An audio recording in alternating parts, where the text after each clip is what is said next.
There once was a rural American family who in their home had at the center of it an inherited piano.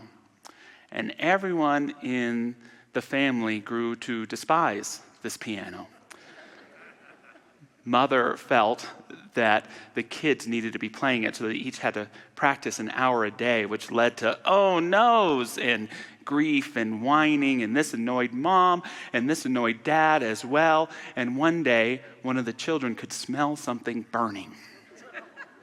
It was coming from outside. Mommy, come on out. And the two other kids chased Mommy outside, and there they saw on fire the piano. And Mom looks back, and Dad's there with a slight smirk of satisfaction on his face. And he says, if I want to teach my parents one thing, it's that if it ain't fun, don't do it. And so my message for us today, graduates from high school, but all of us that are graduating from one phase of life to another, is not only if it ain't fun, don't do it. Maybe if it leads to fun, that's okay. But it has to do with this topic today of legacy. That our legacy isn't so much what we accomplish in our lives, it's how we show up every day. That's how our loved ones will remember us most. And for me, more so than a narrative that people paint about us after we're gone, legacy is a virtue. It's a virtue that allows us to move beyond our own self-interest to pay attention to the impact that we have on others and humanity. I hope my legacy to my children is that we do conflict well, so that they do conflict in a healthy way when they're adults. I hope my legacy when I leave Mile High Church is that this is an even more warm, welcoming place where people feel seen in their spirituality and honored in their humanity. I hope the legacy of my ministry is that I've in some way helped people find God as much in their struggles and in their humanness as in any area of their life. Legacy for many of us, it's not just about what we do. Sometimes it's about what stops with us, about what we don't do, not having a negative impact on others. Ernest Holmes talks about there being one mind, and this is wonderful in the sense that we can all feel connected with one divine presence and infinite intelligence. But the shadow of this, Holmes teaches us as well, is that we inherit the whole thinking of the collective human consciousness. Isn't that a terrifying thought? But for a lot of us, our work in this life is healing that generational trauma that has been passed on to us. It's being able to note from our human ancestors discrimination or judgments or ideas of they out there that we need to push down to lift ourselves up. It's about stopping that and being better stewards of our earth. It's about building bridges with people who think and believe differently than we do. It's about committing to living our lives in joy so that our children can see just how to do that. The great Bono of U2 has a lyric in one of his songs, I can't change the world, but I can change the world inside me. I can't change the world, but I can change the world inside me. I love that because it speaks to this idea that we all live on the same earth. And yet part of our incredible uniqueness is we all create this world inside of us that is made up not only of our thoughts and beliefs, but our hopes, our desires, the world as we believe it should be. And what is life but our ability to try and make that inner world reflective of what's on the outside as well? One humorous but deep example of this is a conversation that the founder of Apple, Steve Jobs, had nearing the end of his life with his biographer, Walter Isaacson. And Jobs was dying of cancer at the time, and they're in his backyard, and Isaacson asks him if he believes in God. He says, I've always felt that it's a 50-50 venture. But facing this illness, I'd like to say that my faith has increased. I'd really like to believe that all of the wisdom I've been able to attain in this life lives on in some unique and glorious way. But then I stop and I think maybe I'm being naive and that life is just an on and off switch. And one day it just switches off. And you know what? That's exactly why I never created on and off switches on any of my devices. So you can see how just that little bit of legacy that exists in most of our pockets can express itself. Legacy isn't as much about what you accomplish. It's how you live your life each and every day. It's about how you commit yourself to your values, embody and reflect them to others. One of my great spiritual heroes is the great Joseph Campbell, who in his younger years didn't quite know what he wanted to do with his life. He had been a track star in high school. He played the saxophone, and he had some money saved up in 1929 when the Great Depression started. And what he decided to do is, although the world seemed to be crumbling down around him, it was time for him to commit himself to what he loved most, which was to read. And so he exited the world, kind of hermit-like, and got a cabin in the woods of Woodstock, New York. It says 1929, so this was 40 years before Dr. Barry would show up asking where the party was at the Woodstock concert. He was there. And he said, I just read and read. And it was such a glorious time for Campbell. He would even write publishing companies saying, I don't have the money for this book, but if you send it to me, I promise to pay you back. And they would often send the book. And Campbell would develop his most famous phrase, follow your bliss. Follow your bliss. What does it mean to give your life to your bliss and then to follow it? Campbell's theory being that when you know what your bliss is and you commit your life fully to it, that's when the real adventure of life begins. And the universe and all of its magic begins to come and support you in fulfilling the adventure of following your own bliss. I don't know this for a fact, but reading quite a bit of Campbell, I believe this idea of follow your bliss developed from his study of Hinduism and what's known as the 5 Shis. It's this idea that we don't just have one body, but many bodies. Each of us has what we might call a food body, the part of ourselves that's just for the worms. Then there's the breath body, the body of I am, of existence, of being right here and right now.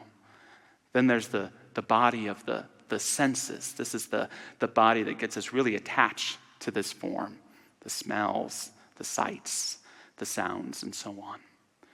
Then there is an intellectual or wisdom body. That's that part of us that contains all of our thoughts and feelings, but it's also that part of us that connects us with this one mind, with this infinite intelligence, a part of us that does go on and on. And then lastly, Campbell calls it the bliss body. This is that part of ourselves that knows it's one with God all of the time, that knows how loved you are, that knows that you are a dynamic expression of something infinite, that knows that life is about gratitude and grace all of the time. And yet how sad it is that so many live their whole lives unconscious or only with glimpses of this bliss body. To truly create our legacy and to live our best life, we have to remember that we're not just worm food, that there is a deep and profound part of ourselves that is here to live in the highest joy in spite of the sorrows of the world, Campbell would teach us. I love how Maya Angelou put it. She said, joy is an important element of happiness. It is sometimes the difference between striving and thriving. One must nurture the joy in one's life so that it reaches full bloom. And I'm not sure if there's any greater legacy that we can leave than to live our lives in joy, in spite of challenges, to recognize and exercise that bliss body, to rock your God bod, in so many different areas of our lives. And it's this that our children and loved ones will remember. It's this that will inspire them to live in greater love and greater joy. I feel I'm really struggling with the sermon this morning, so I need a little help from the bullpen. Can we call? I need a reliever to maybe throw a couple innings out there. Dr. Barry, you out there? All right, we're calling a little help. And there's several reasons why I've asked Barry to join me out on stage today. But the initial reason is we picked these talk titles 6 weeks ahead of time, and I picked mine on legacy. And just a few days later, Barry, you were facilitating a staff meeting, and it was about legacy. And I so enjoyed that process. And I'm wondering if you're willing to tell us a little bit about how you came up with it and what it means to you. Well, I've been working with a book called The Art of Coexistence, and we did a festival here yesterday over in the community center. And in this book, the author Ilchi Lee talked about legacy and about the idea of how would you want to be remembered? How would you want people to speak of you when your time on this planet is done? And just thinking about that, and we did this in a staff meeting that I was in charge of, and everybody was sitting at tables and just, write down on a card what someone might say. He was this way, or she was this way, and it was a great process, and everybody got into it, and we spent some time, and so that's kind of what brought me here today, I think. You know what Ram Dass called dying? What? Trading in the Ford. Right. There we go. And it was powerful for me because we all got to sit in these groups at tables and write down on a postcard how we want to be remembered. And then we got to share them with one another. And at my table was Tom Litch and Nathan Marshall, Salwa from our youth department, Sarah from our marketing department. And it brought some tears to my eyes because I realized something important about legacy in that moment, that it's really about how much of who we are we have the courage to bring forth in our lives. Because what I was hearing wasn't a statement about what they want to do. It was really who they were. And we were all a little nervous, I think, about revealing ourselves in that way. And that was at the heart of my experience of doing the exercise. Yeah. Well, that was my job, to make everybody a little bit nervous. And so Josh has returned the favor and brought me out here this morning to announce that I'm retiring at the end of this month. So you can make me a little bit nervous. I'm not going anywhere specifically, but I'm just going to change my duties a little bit and do that. So that's why I'm here on Legacy Day, to talk about that a little bit, I guess. Well, talk about legacy and Mile High Church. I think Dr. Barry's right there on the top of the list when you look at our incredible, go ahead, let's hear it for him now.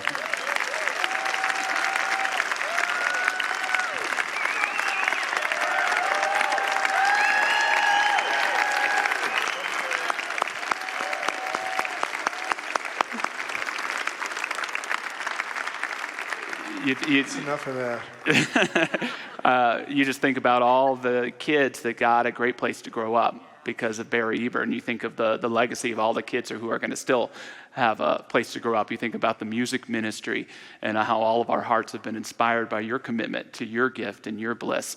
And you think about all the teaching, all the Friday morning churches, all of those expressions.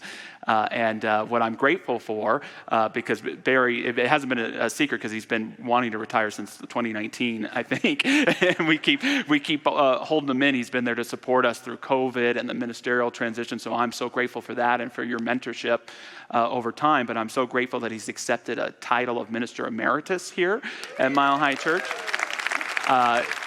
On July 23rd, he's speaking, and so that will be a celebrate, lovingly embarrass Barry a little bit day. So mark that on your calendars, and it's going to be a great day here at the church, and it's going to continue to be a leader in our Sacred Earth ministry, continue to teach, and so there'll be a self-imposed exile, I'm sure, for a little bit here, but then you get to get engaged, and what a wonderful example you've been on how to shift and change for all of us while still operating at a really thriving, huge level of impact here and all that you do.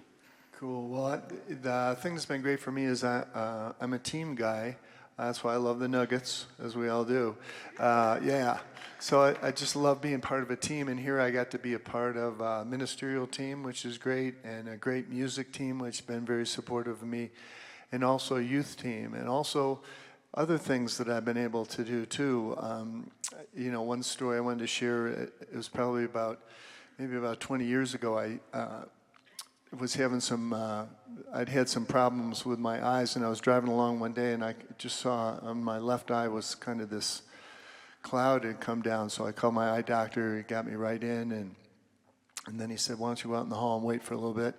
And then he comes and gives me this phone number, and he said, "You got to call this doctor and go see him right now." So I did, and went over there, and Stephanie met me over there, and the guy said, "You've got a detached retina, and got to fix this right away." And I said, "Well, I got some friends coming in to run Boulder with me tomorrow, so as soon as we get done with that, I'll come back and we'll do it." And he said, "No, we're doing this right now. We're going across the street to the hospital." And so that was anxiety producing. So we went up over there, and I remember I was kind of in the waiting room, getting ready to get wheeled in. And Stephanie was with me, and this nurse comes out, right? And I'm all gowned up. I got the hairnet on and the whole thing, and I'm more than a little bit nervous. And she gets ready to wheel me in, and she looks down and she goes, "Hey, aren't you the announcement guy?" So I said, "Yeah," and I'm freaking out here. And so I really felt like I'd arrived then. You know what I mean? I found my sacred purpose. So I just want to say thank you for giving me the opportunity to do so many cool things here. It hasn't been like working. I thank Stephanie for being a part of this and for supporting me nights, weekends, and holidays. So Barry, what'd you write on your card? How do you want to be remembered? Sacred joy. I've had the opportunity to show up here and just do things that I love to do, like Rainbow Day Camp. We're going to be doing that in a couple of weeks, and Dr. Patty and I started that years ago. This will be our 31st Rainbow Day Camp, and I've just had the opportunity to do so many things that I love to do, and so Sacred Joy has been my gig. I love it. Keep practicing that joy, Barry, and we'll continue to receive the gifts that you've given, but they're invaluable. We're so grateful for them, and you've given your life to them in incredible ways. 35 years of being on staff here at Mile High, and we're so grateful to you.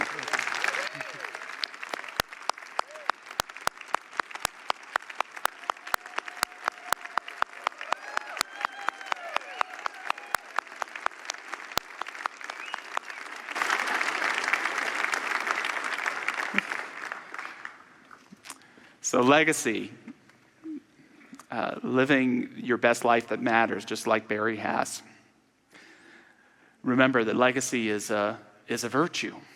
It's the virtue of moving beyond your own self-interest to have a positive impact on others. Legacy isn't about what you accomplish. It's about how you show up every day. Your legacy is not in your future. It's in your right here and right now. And your legacy is your courage to bring forth the best of yourself and to trust that that is just what the world and your loved ones need to be inspired and to live great lives. What is that impact that you want to have? One last story for you today. It's about a woman who in the late 19th century dated two different former British prime ministers. And she was being interviewed by whatever the gossip column of the day was. And she was asked, what was the difference between these two great leaders? And she said, well, with the first prime minister, you always left believing he was the smartest person in the room. That's often how I want to be remembered. She says, but the thing about the second prime minister I dated is that you always left feeling like you were the smartest person in the room. When we think of legacy, we think of all the ways that we want to be remembered and seen, but it's not real legacy, not just about how much love we have to give, but how loving we let others know that they are. Is it about all of the wisdom that we've accumulated, or is it about those we've inspired to know how wise and how precious they are? How can each of us be a presence to inspire others to be their best selves, to live their legacy, so that we can all seek to live in a greater sacred joy? So just taking all that into prayer this morning, I invite you to join me if you so choose. Invite our practitioner prayer partners, wherever they are, to stand and join us if they choose. Again, in that spirit of graduation, what is complete? What is that area of our life that we've learned all we can from? Whether we learned it in joy or through struggle and strife. And what now is being called to emerge in our sacred soul studies? Can we embrace a greater joy, a willingness to know that what is greater than what was for us in our lives? Can we embrace a greater willingness to love and be loved? Can we embrace healing in ourselves or in our life story that we thought was once impossible, but that we're ready for, that we're open to? Can we open our heart, not just in honor of all that we know, but the immensely more of what we don't know, to know that in the great unknown is not fear and trepidation, but the possibilities of a willing heart to experience the mysteries of life and to live them with joy, with clarity, and with a commitment to bring forth that world we know can be within us in this great and precious world all around us. I accept this healing. I accept this grace. I accept this love. I accept the legacy that is the gift of God's life right here and right now. And so it is.